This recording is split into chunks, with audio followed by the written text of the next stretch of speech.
Des faux gendarmes, des faux pompiers, un faux barrage de police. Je me souviens, j'étais présentateur du journal de 13 heures au moment de la catastrophe de Tchernobyl et on nous expliquait que le nuage était cantonné à Tchernobyl et à ses alentours et qu'il n'y avait rien à craindre en France. Quand tu te mouches, t'as pas l'impression de serrer la main à un pote? Il faut bien faire la différence entre le possible et le réel. Lors de l'accident, l'anticyclone des Açores s'est développé. La météo affirme qu'il restera jusqu'à vendredi prochain suffisamment puissant pour offrir une véritable barrière de protection.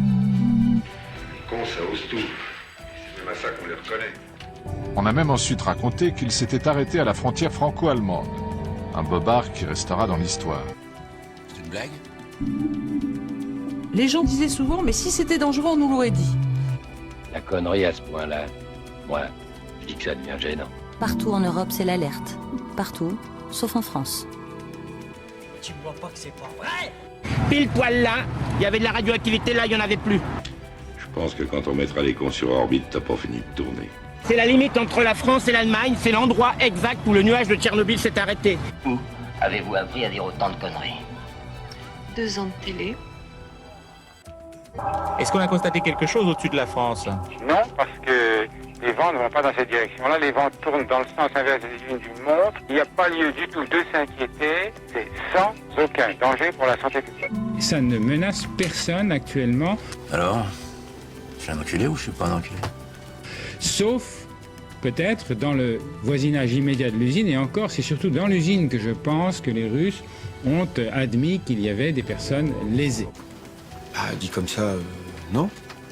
Les Allemands qui prouvaient à l'évidence que ce nuage ne s'était pas arrêté aux frontières. Eh ben, détends.